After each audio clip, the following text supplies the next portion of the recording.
Well, good morning, everyone, and welcome to the Bad Natives podcast with me, Adeswa Giwasagi, here in Lagos, Nigeria. And this is Robert Kaushenga, the bad native in Kampala. I'm Feril Hafuji and I'm in Johannesburg today. And I am Charles Onyango Obo in Nairobi. Fantastic. Welcome to the show. Like I said, I have my Wale Shoinka hair out today. I'm in Lagos. It feels a little bit like a holiday. Eid Mubarak to everyone who's celebrating.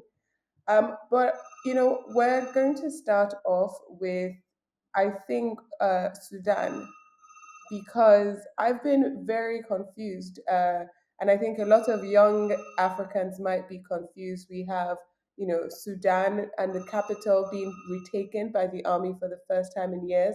And we have South Sudan that might be going into civil war. So I wanted to ask, Rob, can you explain to me what is going on in Sudan, and also what are all these different offshoots of the SPLM? It sounds like there's different boy bands in one boy band.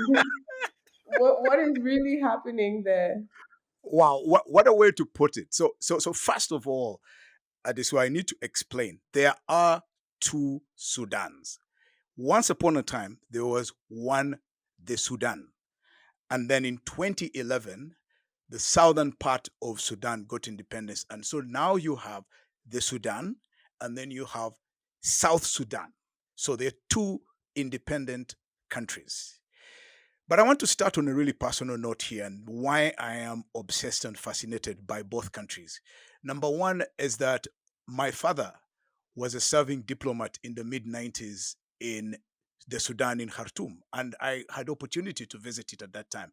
Beautiful place with a lot of history. And then he was expelled and bundled out of Khartoum. The second one is me and Charles have a shared experience when we used to be in our earlier radio days. So one Saturday morning, we were trying to figure out what topic to discuss on radio.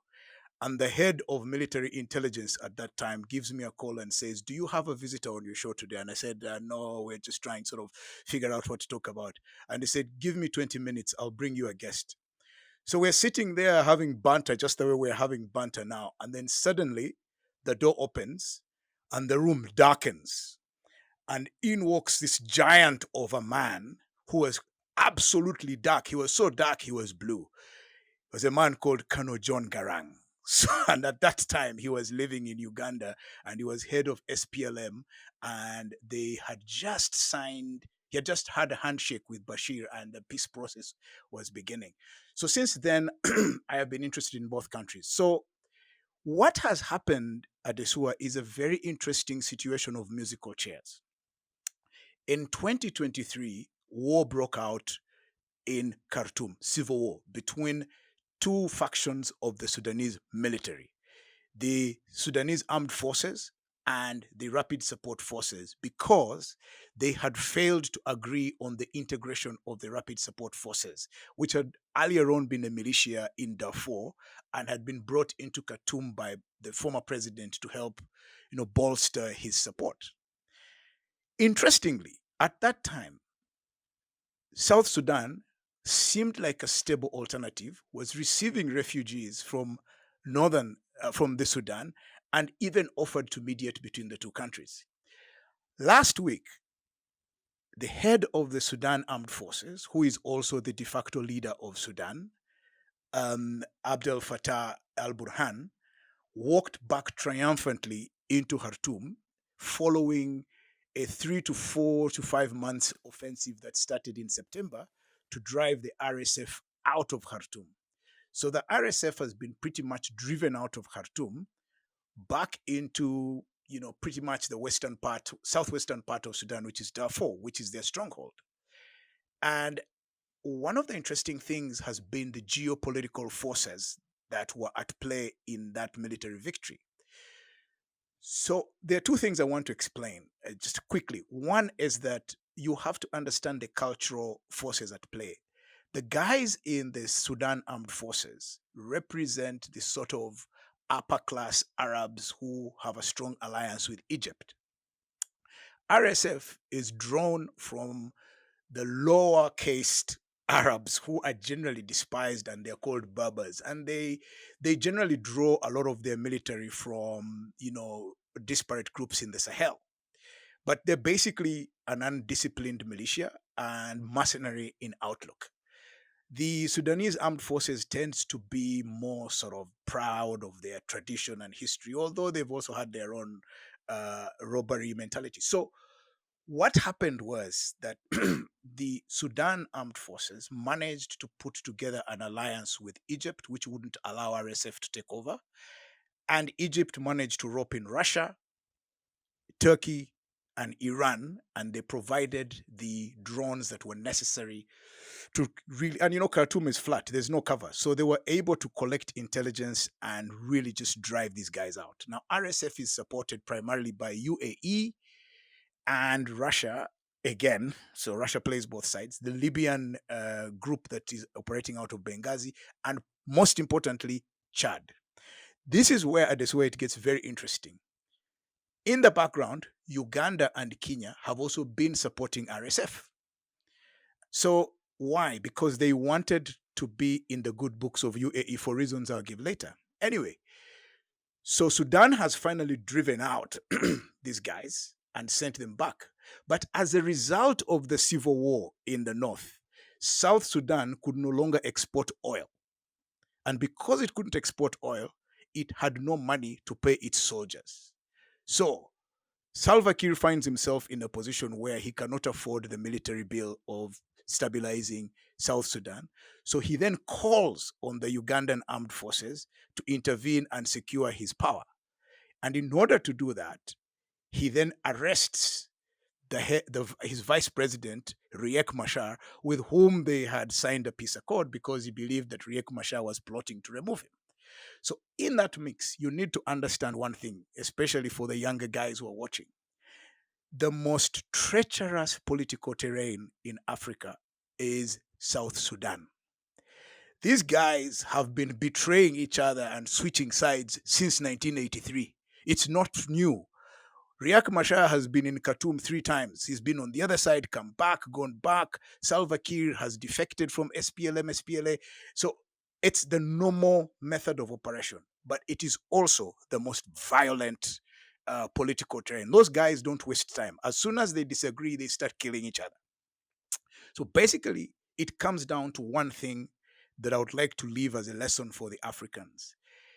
That if we don't manage our resources well, and if we don't have the institutional ability to sustain the state, we will descend into very, very bad violence. Because the reason Sudan descended into violence in 2023, first of all, the protest of 2020-2023, was because the southern part had been involved in a civil war and was no longer exporting oil.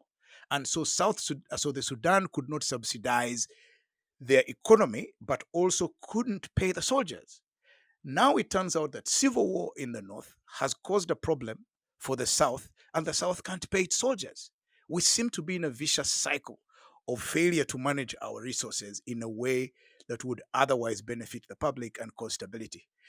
So I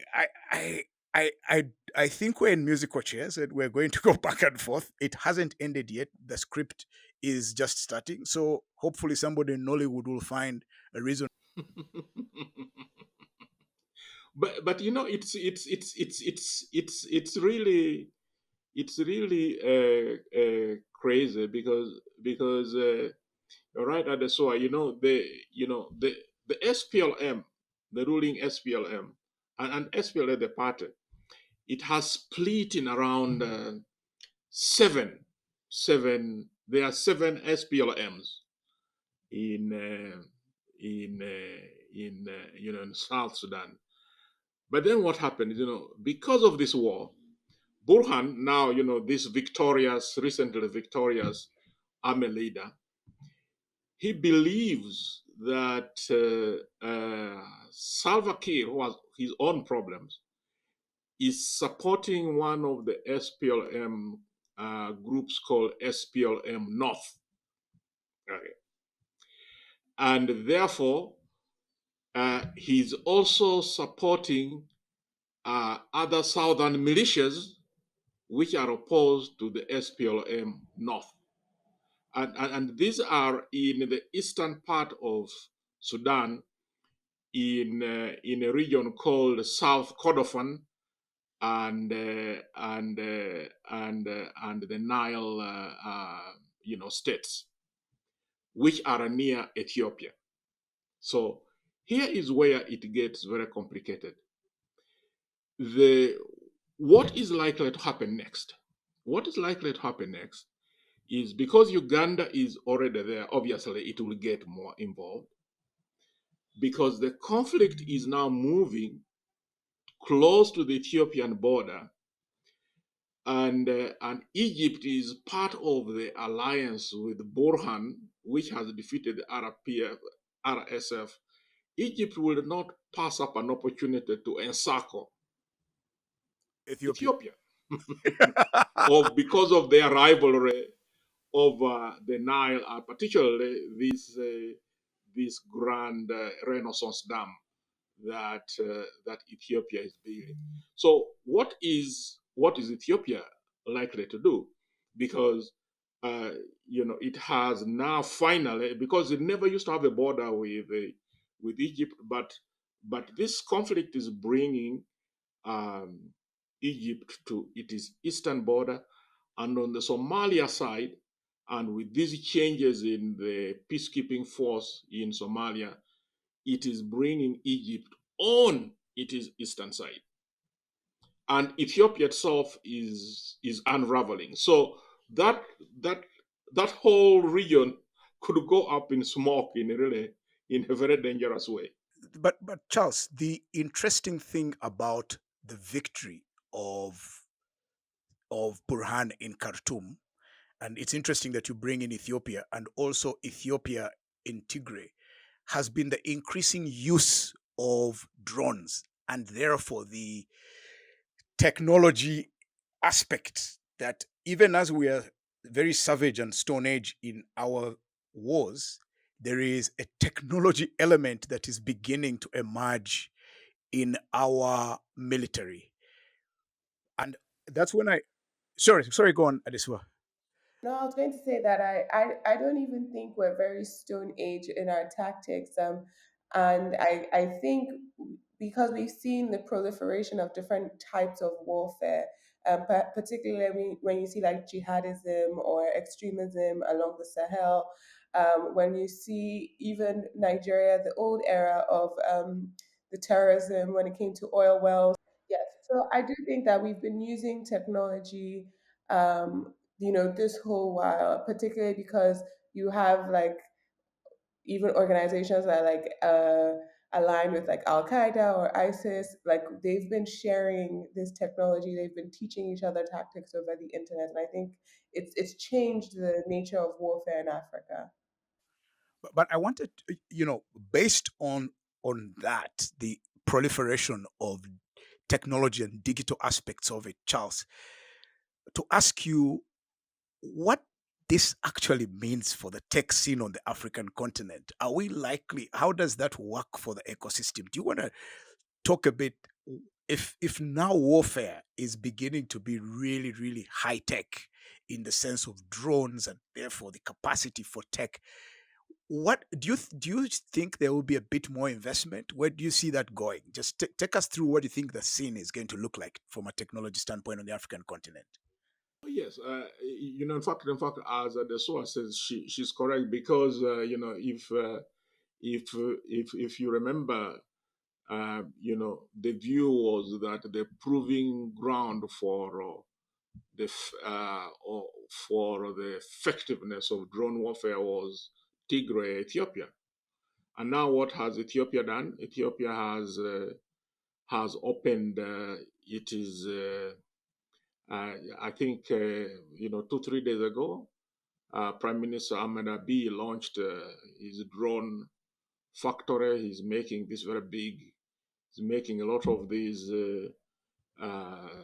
drones for spraying crops, but also for killing people if you want.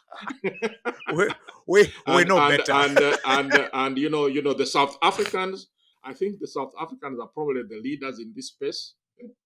They have invested quite a bit in drone manufacturing. The Nigerians also have something. The Kenyans are investing. The Rwandans have been doing some work. So yes, they and so I think the question would be, what would be the spin-offs? Are we likely to see some new, I mean, a new technological boom like we saw in the 2010s, 2012s, in East and West Africa? So yeah, it's some good might come out of it. But yeah, you see, the tech boom you're talking about was driven by the fintechs. What's been going on there ever since, and what's your? I know you're a guy who thinks that as long as Africa does nothing about technology, we're going to stay in the Stone Age. So do you wanna tell us what you've seen on along the new developments on the fintech side, because that's where things exploded for Africa. Well, and I think that we discussed this and shared this. There was a very interesting report in TechCrunch, and it looked at the top 10 African unicorns. Those are companies, that's startups that are valued at over $1 billion. And then it also looked at the 10 Sunicorns, they call them, at the companies that in the next few years will get there. And it is so first of all, I mean, it's really wonderful to see that we have that many of them, but it was a bit distressing, also in a way, because if you look, there were, the usual ones, the of course Flutterwave at the top of it. I think Opay, which is Nigeria based, Time, the digital only bank in South Africa and others. But you then realize that both in the unicorns and the sunicorns, I think like 80% of them are fintechs. So that is one. So you begin to wonder, why don't we have TikToks? Why don't we have Instagram things? But then the second one is, and this is really striking, how Nigeria dominates. So Nigeria dominates the bulk of them. Then South Africa, then Egypt and Kenya. Morocco has one look, Algeria has one look, and Senegal has one look. But this domination of South Africa, Domination of Nigeria, Nigeria, the giants yeah, of Africa. why is that happening? What is uh, Pharaoh? What are you South Africans getting right? What are you guys getting right?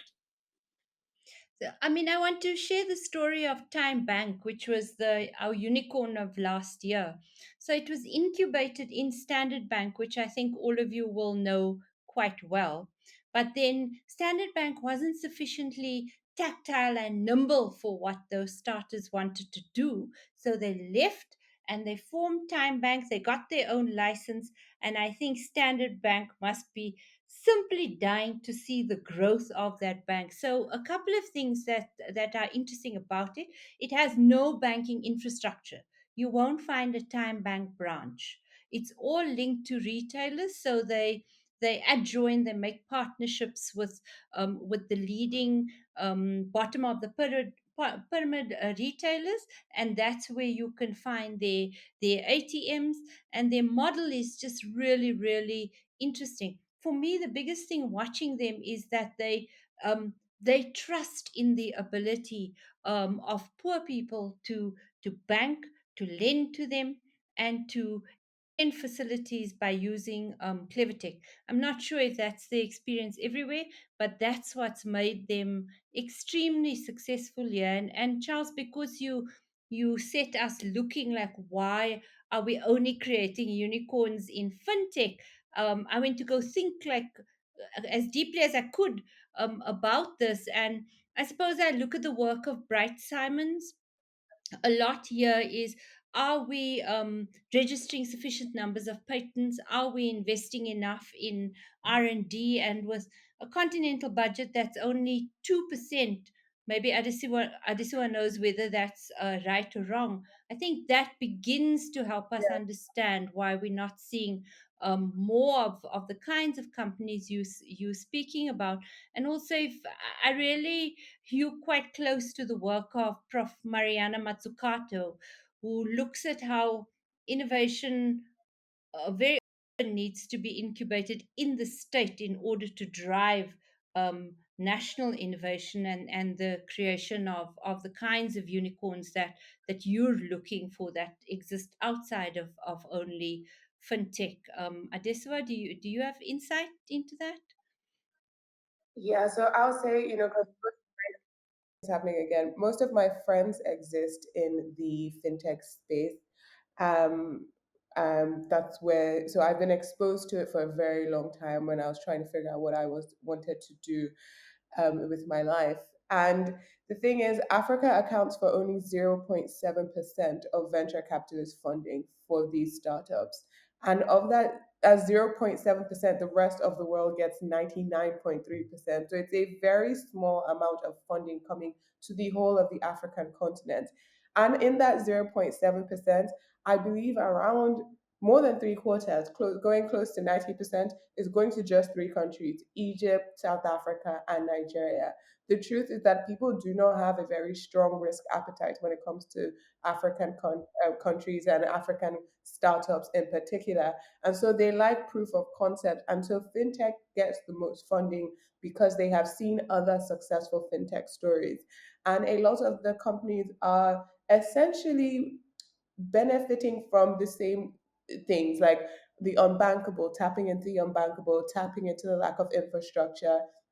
The fintechs we see with Flutterwave, InterSwitch, those took advantage of the lack of, like the switch systems in Nigerian banking and the fact that that infrastructure wasn't there. And so they provided that infrastructure. And you see the OPAs, all these other countries, even Time Bank, as you explained, focusing on getting the lower tiers of society into the banking system, right? So they're taking advantage of like a lacuna and a gap in the market, and they've seen it work in other spaces. We also have the one out of Kenya that's very important, the payment system that comes out of Kenya as well. Um, M-Pesa, exactly. And so these fintechs, they are kind of all working in the exact same spaces, and just taking advantage of the proliferation of the internet, of smartphones, but also the lack of infrastructure, large unbanked populations. And so they're basically using a playbook that they kind of know will work. And so they're more likely to get the funding. But if you come with a creative, startup or a legal startup or other startups trying to access the funding from these big institutions or from these venture capitalists, it's so much harder. It's hard enough even for the fintechs, but to actually access that funding is hard. And when you also have fintechs, they do have a lot of turnover, they have a lot of money coming in and out, and they might also have some type of support or keying with the systems, whether it's like the Central Bank of Nigeria. So that gives some type of structure, but again, it's risk appetite. When it comes to Africa, people just don't want to invest. And they like the idea of a sure thing. They've seen a pay stack or a flutter wave and they're going to invest in that. So I think like a lot of it is about money. But it's very interesting when I looked at these uh, these countries that are kind of say top of the innovation ladder, because those countries don't only have the unicorns and the unicorns. They also tend, for example, to register the most patents in Africa. and those kind of things. And one of the things that studies and the reporting shows is that those countries, the one of the things that they have in common is they have very high youth unemployment. Mm. So so people say desperate young people tend to try to find a way by innovate their way out. But I think from a finance point of view, is that they also represent the countries with the highest they are the highest recipients of diaspora remittances. So so there has been this saying that, look, even if they get very little venture capital from the foundational work, it seems that diaspora remittances tend to fund a lot of the foundational work. I want to give a different explanation for what is going on, and it's a little story. It's in the Ugandan election of 2021, uh, because it got really bad tempered. The government switched off the internet to reestablish control of their political control. Guess what happened? The banks quietly sent a message to the president to say that as a result of that measure, the soldiers were unable to receive their pay. Within 20 minutes of the message arriving, the guy restored the internet immediately because that risk he understood. There is something, Charles, as a result of that behavior that has happened. I am on a group of Ugandans, young Ugandan professionals, a WhatsApp group called Nambi. I am very quiet. It was set up by a guy called Peter Kisada, who worked with Mr. E of Flutterwave in Nigeria. And 80% of the guys on that group are Ugandans in the diaspora. Why are they in the diaspora? They left because the Ugandan tech ecosystem wasn't supporting them. So they found a solution for their innovations to go and live in Europe. What is not said is that around the early 20s, right up to I think last year, Europe was issuing visas and resident permits for tech entrepreneurs who wanted to base their innovations in Europe. So they left. The bigger problem is that our governance system cannot be relied upon to support the uh, ecosystems and innovations of young people, which neatly brings me to you, Adesua, that some of the decisions that our governments and politicians seem to make just don't make sense. For instance, help me understand why the Sahel is imposing uh, tariffs on its neighbors. Do you want to talk? I mean, this. It doesn't make sense, but before we go to the Sahel states of stuff that doesn't make sense, it's this topic is in Lagos. It's been a very emotional era because one of the co-founders of Bumper, which is another fintech that was doing really well in Nigeria, was recently killed. He got hit in Victoria Island. He was on the way back from the gym to his house. He was riding on his motorcycle. He got hit by a car, and the reports that originally came out said that the person who hit him refused to take him to the hospital because she didn't want to get blood on her car. But I was like, yeah, and so there's a change, there's petitions online, there's a lot going on. But I primarily was like, because this does feel a little jungle justicey. Because we should be complaining that actually nobody there knew to call an ambulance, nobody knew where to get an ambulance from. And this is in Victoria Island, in the commercial hub of the commercial capital of the giant of Africa. And one of our greatest talents just got run down and then taken to two hospitals who said they couldn't handle his case and so kicked him out. And he died before he was able to get to a third hospital. And so for me, like that is why we have so many young talents leaving the country. You have talents leaving the country when you have like the when we had the NSARS movement and people left and got visas from England in particular because the Central Bank of Nigeria was shutting down accounts of young activists.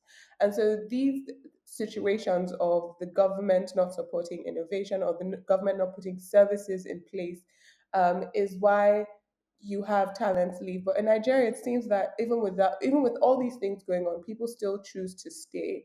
And I think I'm the typical millennial Nigerian in that, like, by 12 p.m. and I've probably worked three different jobs. Like, you have so much going on. Even I have done it, worked for a startup before. I did a legal tech for a while. I spent a year of my life doing that. It didn't pan out, but I did it because, again, this is the way of things in Nigeria. Like, there is so much hunger, drive for innovation, but there's also like a hunger and a determination and a feeling like if you make it here, you can make it anywhere because we're all mad here. Um, and so I do think like that's why you see some of these things coming out of Nigeria. But let's go to our brothers, Niger, Mali, and Burkina Faso. Um, because yes, they decided to put a 0.5% levy on all import. Um, in terms of it, it must if it's all imports, and it's honestly giving Trump.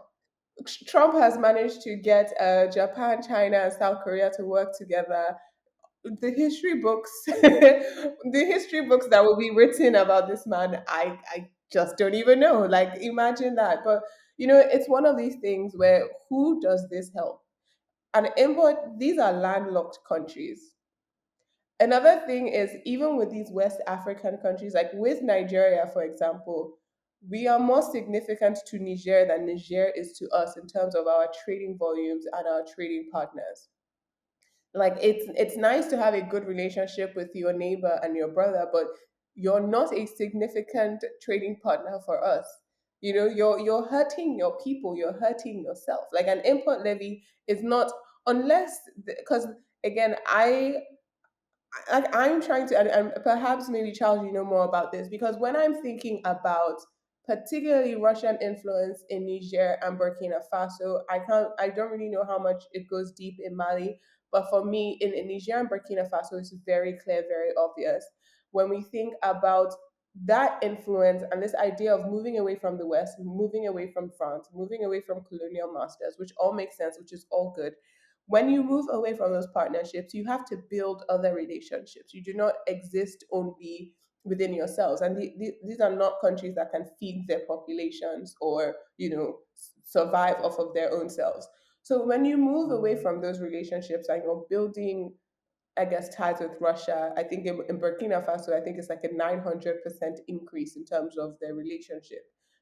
But if you're now trying to say, okay, we're going to treat the other West African countries the way we have treated the French or our ex colonial masters, I can't see the rationale and the reasoning.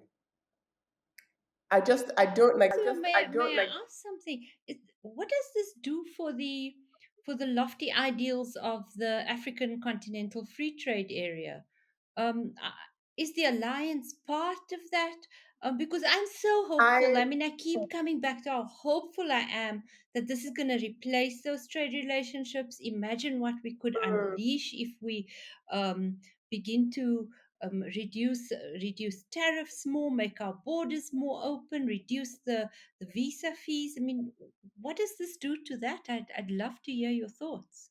last week I was talking to the former president of Mauritius, Amina Group Vakim. Like, she came to Nigeria, she was talking about promoting intra-African trade, and we were talking about the AFCTA, as well as like Africa Caribbean relationships, and but we mostly spoke about the Africa implementation of the AFCTA, and also the importance of regional blocks.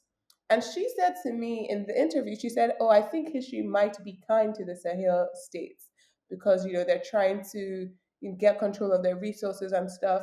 But because I was asking her, I was like, if regional blocks like ECOWAS are breaking down, if we're seeing conflict between Eritrea and Ethiopia possibly, springing up, if we're seeing these type of significant problems, and you have weakening of regional blocs, how are we going to promote intra-African trade? We're on like 12% of trade. It's less than 20, and in Europe they have about 70%, in Asia it's about 60%.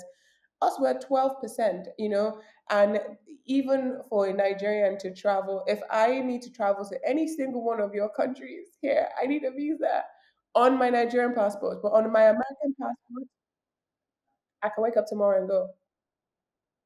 And these are the issues that we're seeing when it comes to promoting trade within Africa. So I wish I could call her back and be like, "Oh, Your Excellency, they are now putting, they've now introduced a new tariff and a new levy." And just last week, he said he thought it would be a good thing.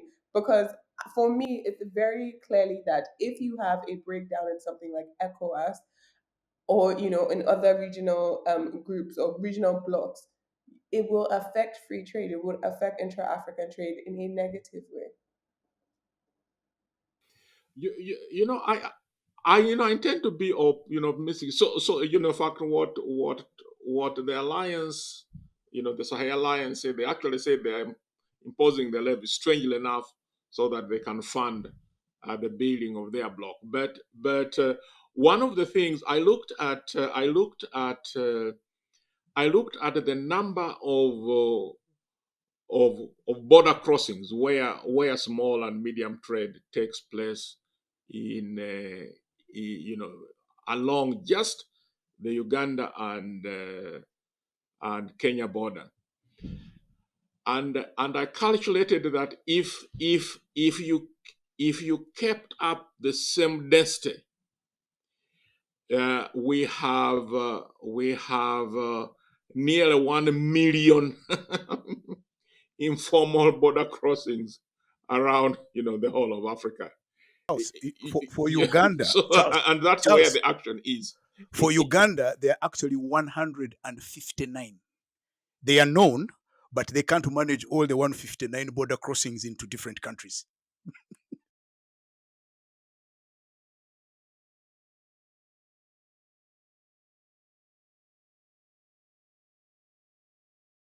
So I want to ask Stereo something. If we're talking about cross-border and all these little borders we have, because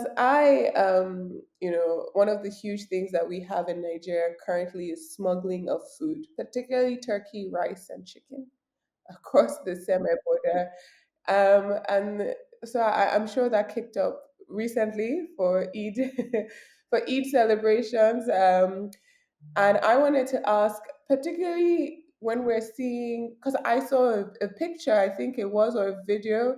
I'm not sure who sent it, but it looked like Eid celebrations in Sudan, in Khartoum.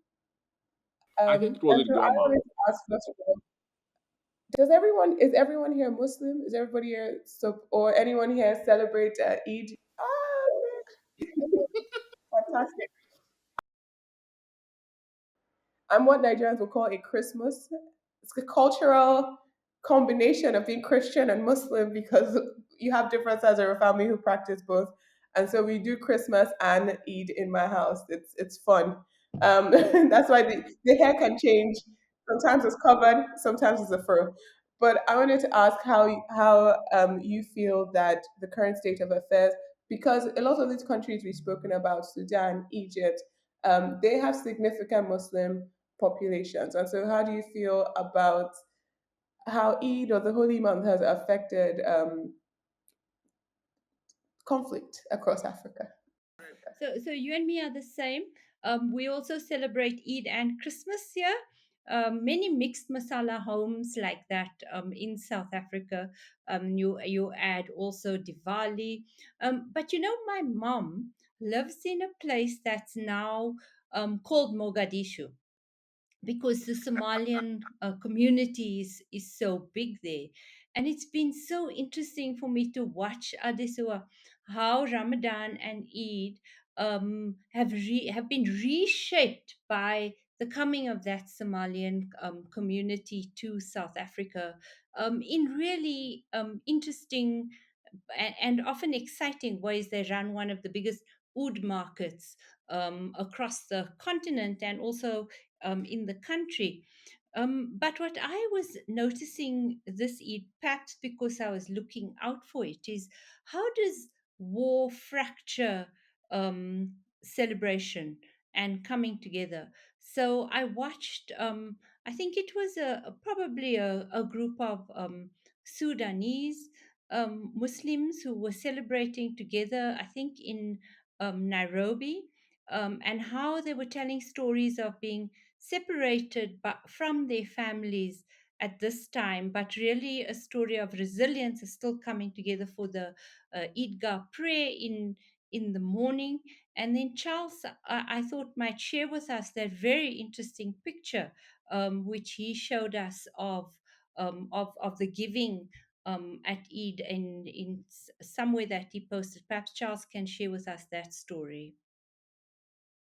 It's reported to have happened in Goma because in the previous years, I think the last 3 or so years, the Muslim community hadn't been able to to celebrate Eid. So because of the recent political changes and the areas being under the control of the M23, they were able to to celebrate Eid for the first time, and so they decided to have one which actually covers 3 years, and it is incredible. I don't know how many plates of food do you think those were?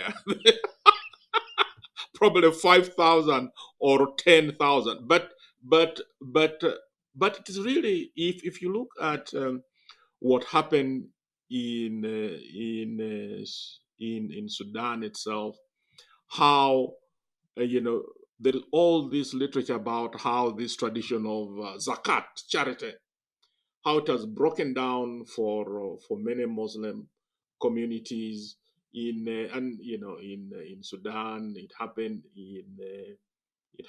in Somalia at one point. But even when you take it beyond that, if you just take it beyond the around Eid, and you just look at what you know if even the disruption of religious practice in parts of the eastern DRC, in the Central African Republic, and they are being attacked by rebels. In northern Nigeria, these guys changed, made it very, very difficult in the Chad Basin.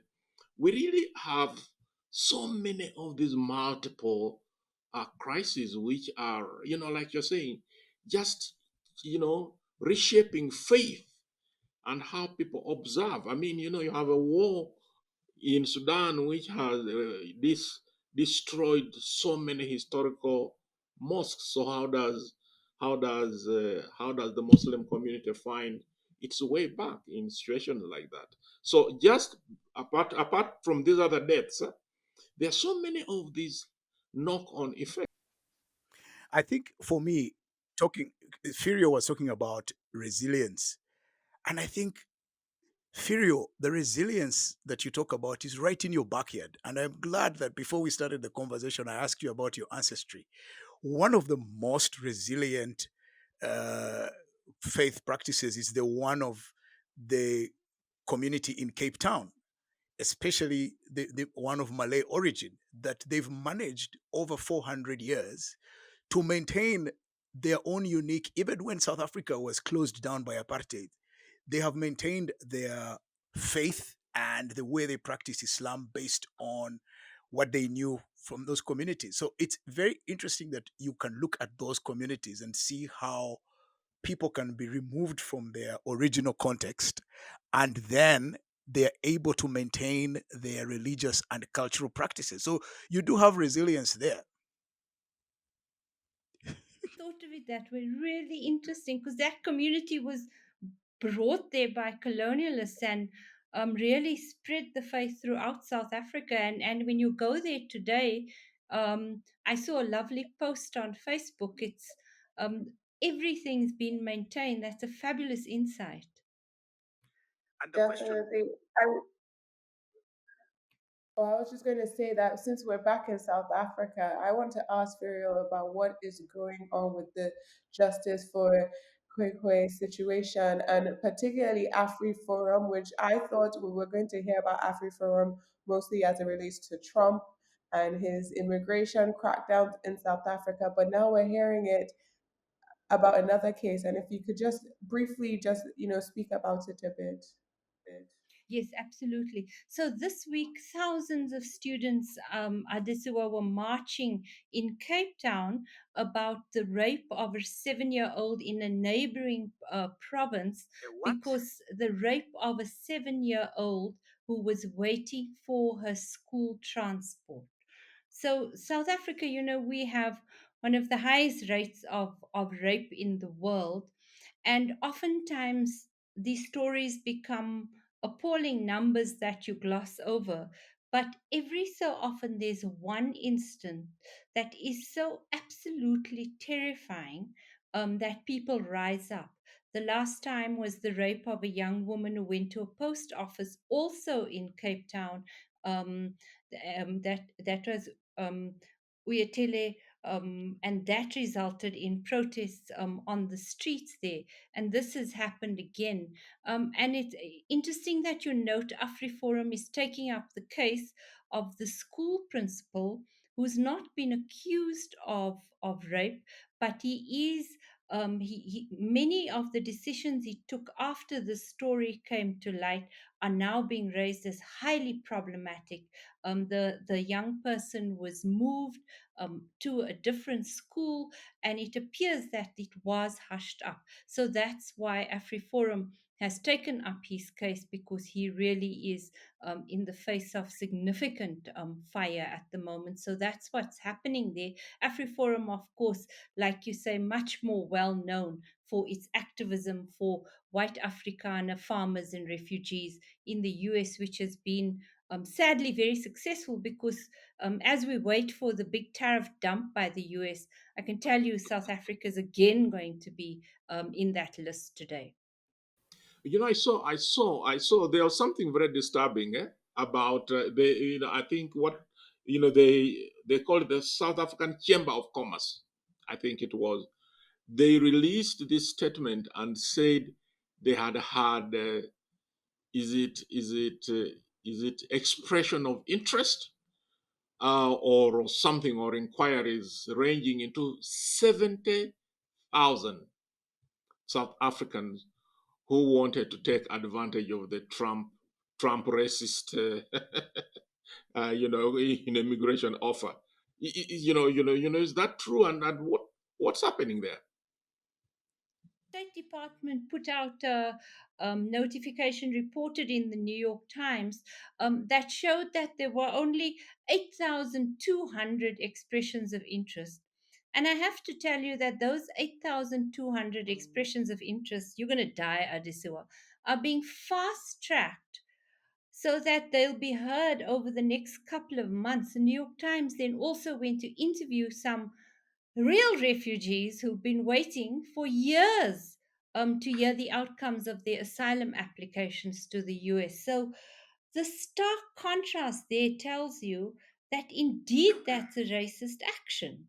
Because they're already planning these refugee centers in the middle of Pretoria. I can just die or cry.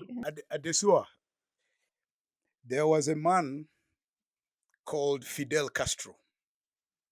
Have you ever heard of him? Fidel Castro, the unkillable man. America tried to kill him multiple times in the most creative ways.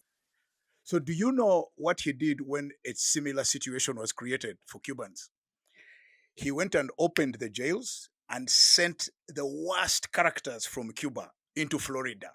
Within within within 6 months of their arrival, the crime rate just spiked. So if I had Cyril Ramaphosa's ear, I would tell him just go to Cape Town and empty those jails and just send everybody to those refugee centers and ship them off to anybody who looks fair, anybody who looks a bit like Furio. Put them, brand them Now as there's a African, plan. There's a plan. brand them as Afrikaners and send them off.